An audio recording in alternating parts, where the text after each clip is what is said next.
right, Lily, here we go. Cosmo Macero of O'Neill Associates, Peter Cadges of the Boston Phoenix. They are the heavy hitters. And before we get started with the politics of it, Cosmo, I understand it was an apple-picking trip over the weekend.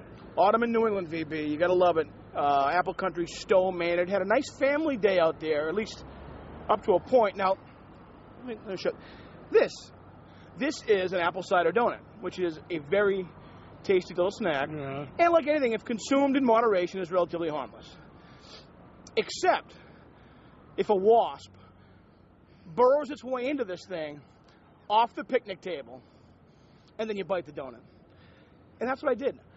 The wasp got in this thing, I bit the donut, and I got stung on the roof of my mouth. I got stung on my lip, and I'm sitting there with about 1,000 families, you know, doing this, digging this thing out of my mouth, and my wife's looking at me like, what's the matter with you? You're scaring the kids. I'm like, I'm getting stung by a bee. That's what's the matter. I'm getting stung by a bee that was in this bleeping donut. So that's how I spent the second half of the apple picking day. Luckily, my quick-thinking sister-in-law... This is a long story, but I'm enjoying it. Luckily, my quick-thinking sister-in-law actually had Benadryl with her.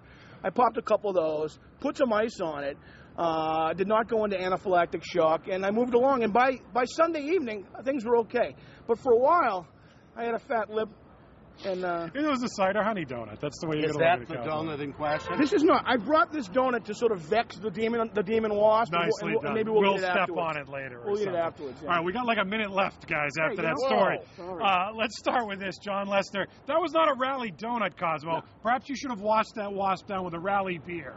Jon Lester's defense of what the pitchers are doing in September. Yeah, I mean, it's always good to see that first step toward remorse, but this is like a baby step. This is a little step.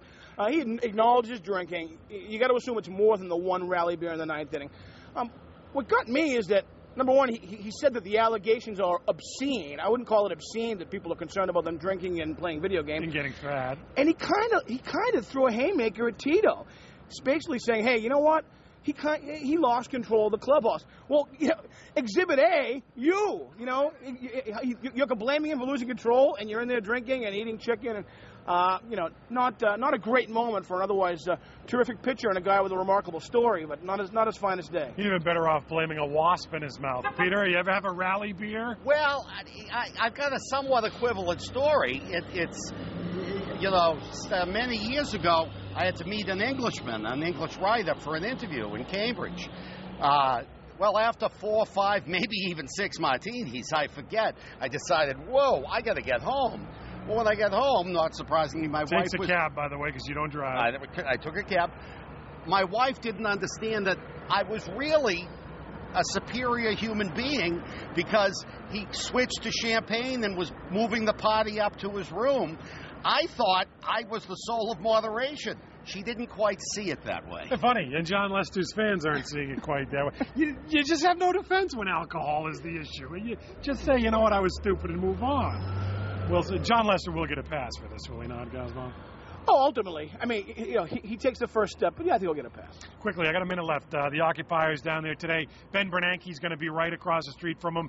They want Bernanke to come out and meet him. Chances of that, I say, are 0. However, Deval Patrick did go down and meet him on Friday, and the President Obama, referenced him on Saturday. Peter, the question is this. The politics of these Occupy movements right now. Is the left going to embrace these guys? Are they sure what to do? And what should they do? No, I think what the political establishment should do is sort of what they're doing. Embrace the message. Embrace the message. But be careful about getting too close to the protesters, only because the protests are a work in action.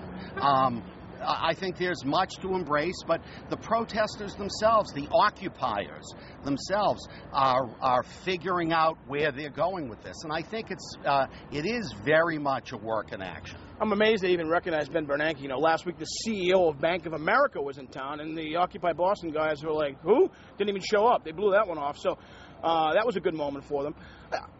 Like Peter says... That's the wasp talking. You're just bitter.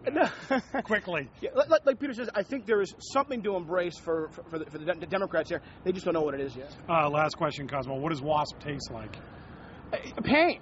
It tastes like pain. It hurts. It hurts. It doesn't taste like cider donut, apparently. No. Peter Cadges of the Phoenix, Cosmo Macero of O'Neill Associates. They're the heavy hitters.